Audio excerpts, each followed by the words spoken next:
New Orleans, the Crescent City, the Big Easy, one of the most exciting cities on the globe, birthplace of jazz, one-time murder capital of America, home of voodoo, gumbo, and satchmo. New Orleans is many things at once, a city of extremes. What you see is not always what you get. It is a city of character, filled with characters. The great Russian novelist Leo Tolstoy once said about character, "One of the most widespread superstitions is that every man has his own special definitive qualities, energetic, apathetic, etc. Men are not like that. Men are like rivers. Every river narrows here, is more rapid there, here slower, there broader. It is the same with men. Every man carries in himself the germs of every human quality, and sometimes one manifests itself, sometimes another. And the man often becomes unlike himself, while still remaining the same man. This is the story of such a man named Patrick Thompson."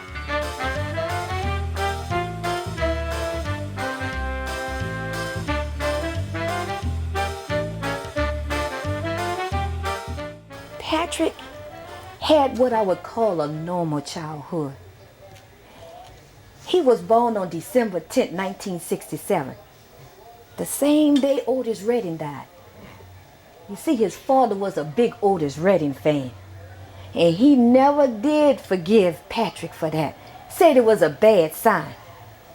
Quite frankly, I don't think Noonie, that's what I call him, you see, I don't think he had anything to do with it. He was a only child, and he used to talk a lot to himself, but that was normal, I think. As a child, he wanted to be a magician. Excuse me, did you say a musician? No, a magician. You know, where you pull rabbits out of a hat and stuff like that. Patrick he had a deep infatuation with Thelma from Good Time. You know, JJ's sister? Personally, I thought Walona was hot, but that was just me. You know what I'm saying? Them nosy ones, them be the ones I like. They be the freaks. You know, he was a man that, hey, he lived by his own rules, you know. Nobody couldn't tell him nothing.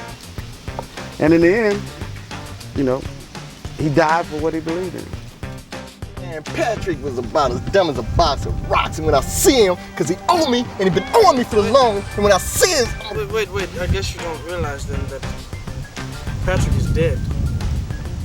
Oh, man, Pat was a wild brother, man, when I met Pat. Pat was out hanging every night, partying, finding places to go. When there was no place to go, Pat made a place to go. No, Pat was just a brother that needed things to do, man. Man, Patrick do anything for you, man. Yeah. How'd he die? Spontaneous combustion. Isn't that contagious?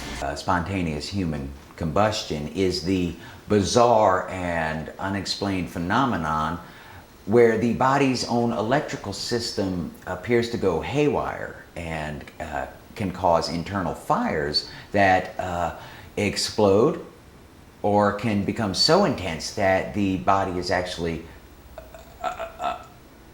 cremated, resulting in leaving the body in a pile of ashes, which is what happened in the Thompson case.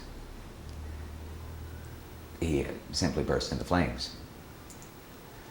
This is one of the interviews in which has potential to go either way. It could be a wonderful insight on Patrick Thompson's life, or it could be about a keg. We are at his grandfather's residence, and they were supposedly very close. Hopefully he's not still in mourning. We must approach this situation with a delicate manner.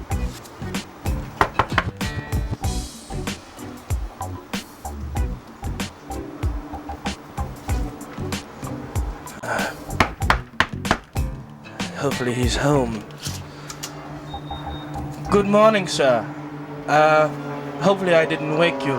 Sir, I'm here on behalf of, well, actually, we're doing a documentary, sir, on something that you should have particular insight upon. Your grandson, Patrick. What? Who? Your grandson, sir, Patrick Thompson. Larry Johnson?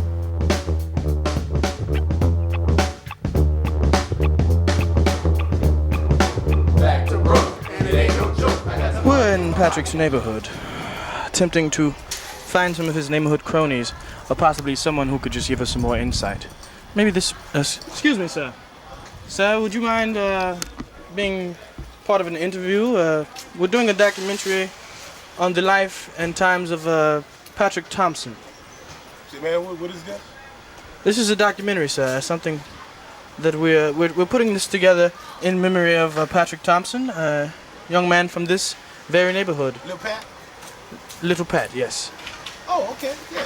So look, bro, this gonna be on TV or something? Or like, Well, yes, we're planning on, we don't know exactly who's going to, well, someday it will be somewhere.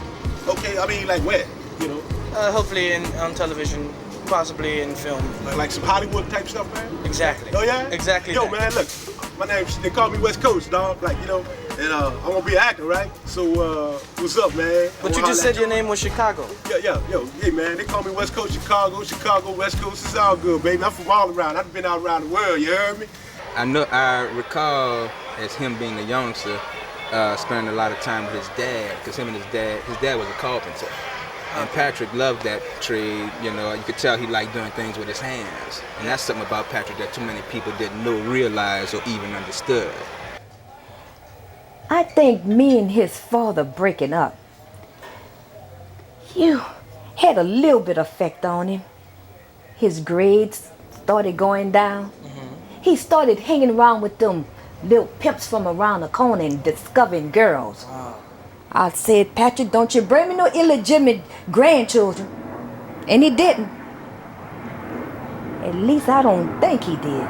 So we just really want to get insight on Patrick. He was a young man when you knew him. And basically we're just trying to find out exactly what do you feel about him, his personality. What kind of a person was he? What do I feel about Patrick, man? Look, kid, I didn't really know Patrick, like talking about it. He used to run around with my little brothers and them. And I mean, you know, they were like regular kids, but they were just hanging around. You know, what up, dude? Like, you know, doing stuff like kids do, man. You know, mischievous stuff, man. Throwing cats and dries, you know, setting cats' tails on fire and all that kind of stuff. Let me holler at you when you get a chance, man. Come on. So, you know, it's like, go here, right? Man, take these off. Wait. This isn't proper. Look at dog. This goes against all protocol. The buck jump guaranteed for the last dance. And while you're scrambling up beef from security, you better know the odds is hooking up with the dynasty. Cause without them, there be no me. So it's peace and love and gratitude to the Negro ladies. You want it, you gotta give it. Peace. You want it, you gotta give it. Oh, yeah. You want Me it, and you gotta Patrick, give it. we was homeboys. You grew up around the way. Oh, my bad. We was homeboys. We grew up around the way together. It was like, we was in this rap group together. It was me. It was Patrick. Patrick was Mr. P. I was China Ball. And my man Derek Jones, he was DJ Three-Way. You know, God rest his dead. So, the thing about Patrick is that he had a stuttering problem. But somehow that stuttering helped his flow. Like it'd make his flow sound 10 times tighter than it would had he not. Not much is known about this phenomenon. In fact, most medical scientists stop short of referring to spontaneous human combustion as a real phenomenon, when in fact, research data as recently as 1991 show that approximately estimated that over 1,000 deaths occur annually from such explosions, and inadvertently resulting in millions of dollars in fire damage as a cause of this each year. How somebody gonna be sitting down drinking a fruit punch and then just poof, you know what I'm saying? Just explode. I mean, come on, bro.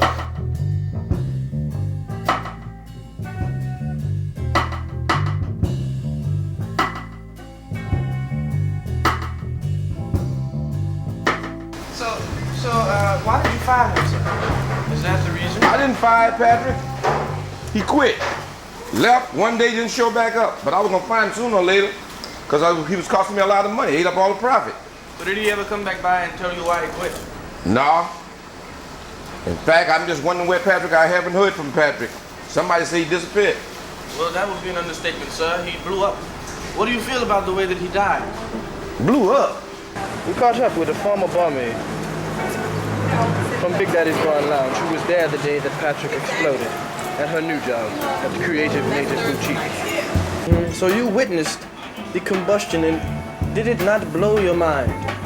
Well, not really at first, but you know, I kind of got over it seeing as I see just about everything over at Big Daddy's. Now, how could someone just, I think he was drinking a fruit punch or something of that caliber. Exactly. And how could someone just drink fruit punch and just burst into flames? Well, actually, the fruit punch had nothing to do with it.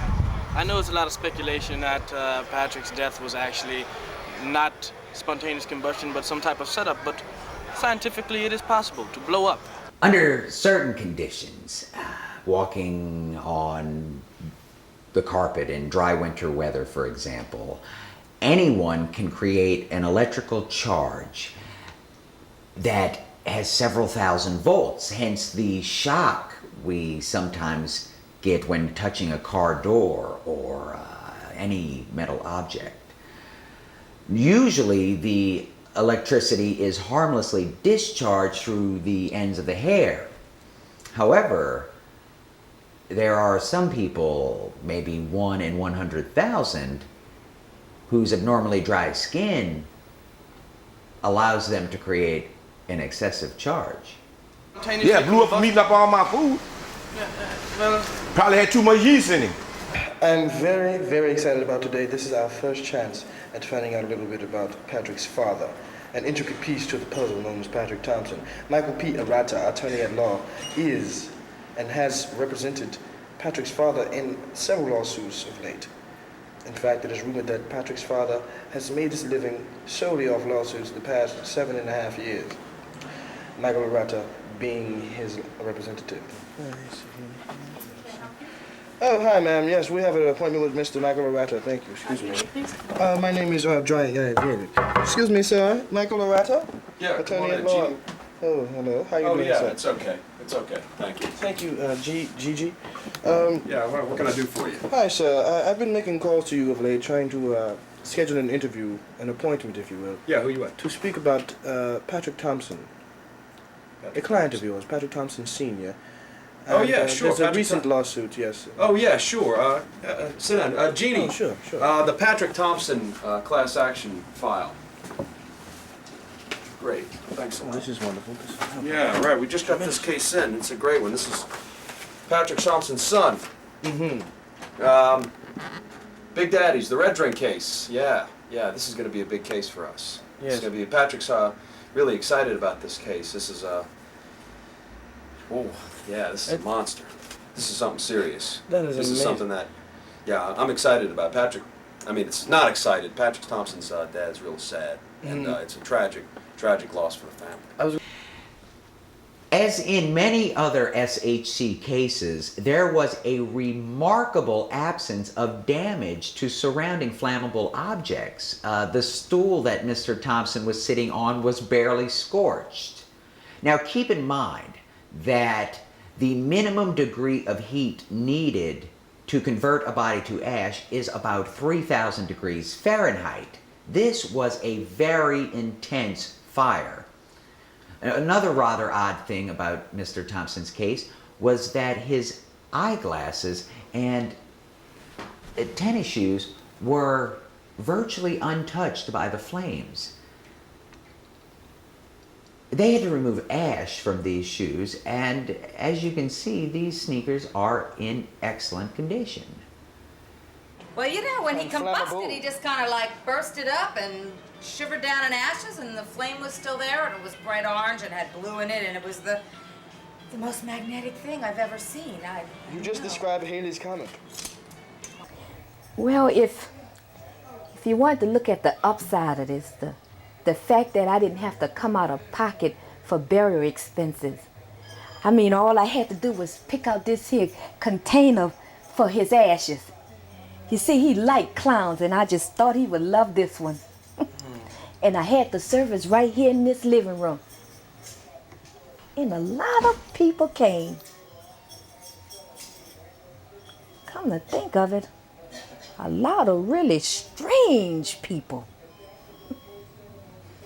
I always knew the brother was gonna blow up. I just ain't know he was gonna, literally blow up. The biggest change came, and what I think marked the turning point in Pat's life is when the incident downtown, Bourbon Street, when he was jumped, basically just totally beat down by a group of feminists, femalians, women. I heard it was sick though, man. I heard he kind of enjoyed it myself. They beat my man down something ferocious. I don't know, it was crazy. I think, well, what it was a convention in town, one of those lesbian conventions. Pat didn't know, stepped to the wrong broad. That was all she wrote. They opened up a barrel of whip. They creamed him. They heard him something off. But I don't think the actual physicality of it all really made much of a difference. I think the biggest issue that Pat had with it was, and I had a problem with this too, man. I hated to see my boy going through it. Is it was all caught on videotape. It aired like about a week and a half later on a show called Hardcore Copy. Coming up next on Hardcore Copy, on the merciless streets of the French Quarter. Don't mess with these girls, or you'll find out, as this young man did, that Bourbon Street isn't always fun.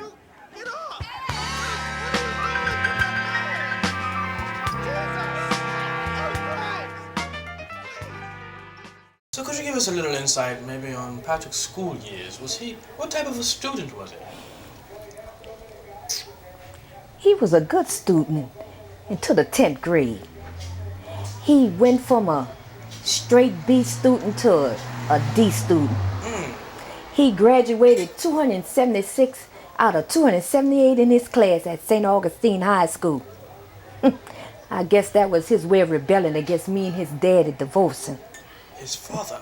Could you tell us why you and his father divorced? I don't want to talk about that.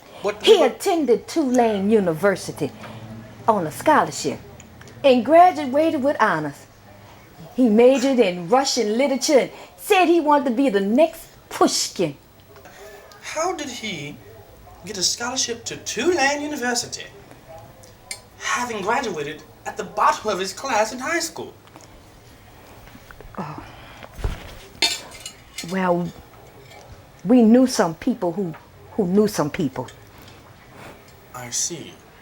This is just something that we've been having a problem putting a thumb on Patrick Thompson Sr. And he's one of my best clients. Yes, we were hoping you could be some type of an insight. Could you tell us a little bit about him? Gosh, I wouldn't know where to start. I guess Patrick's had 7 cases at the Superdome, all slip and falls after Saints losses. And yeah, it's sad. It's a tragic. He's got a bad back. In the last case, he lost 2 toes. Finally, we are at Patrick Thompson's father's home. We shall now attempt to speak with him. Good God, 742 Kilimanjaro Lane, yes. This is the moment I've been waiting for. Our leads have done us right this time, I'm sure.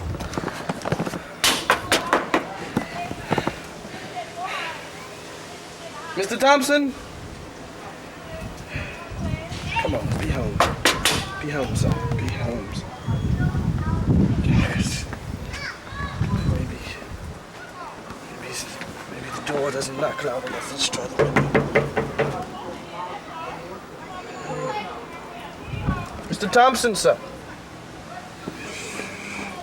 The back gate. The back gate. It should be open. It has to be. Mr. Thompson will speak with us. He will. It's locked. Jeez. What are we doing?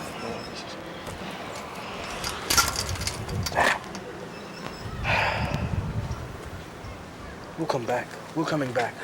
I'm going to come back every day until I talk to him, and I'll be back. This is very difficult, but I need to do this.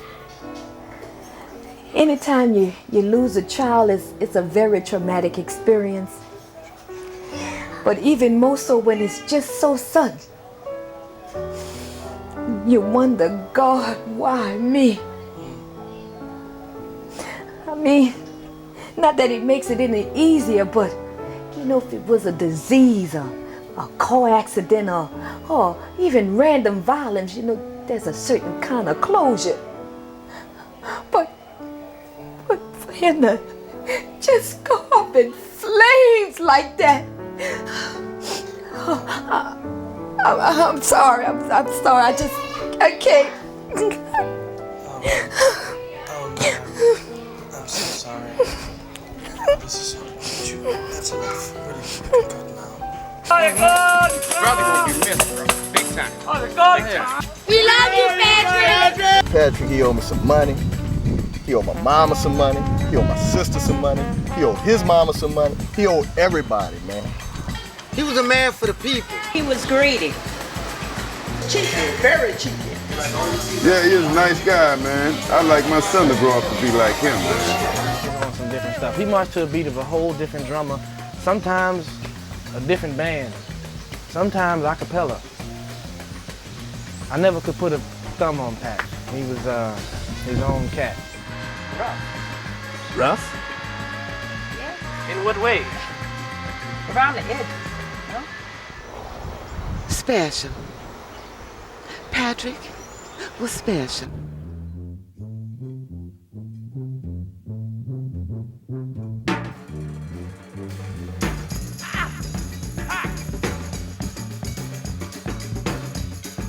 Just can't get enough. Smoke that fire. They on that fire. Smoking that fire. They on that fire. Change for $1? My God, he's as deaf as a Berlin mule, sir. Patrick Thompson, your grandson. Continue to say what? I am asking you, sir, about... Good God, do you know sign language? Smoke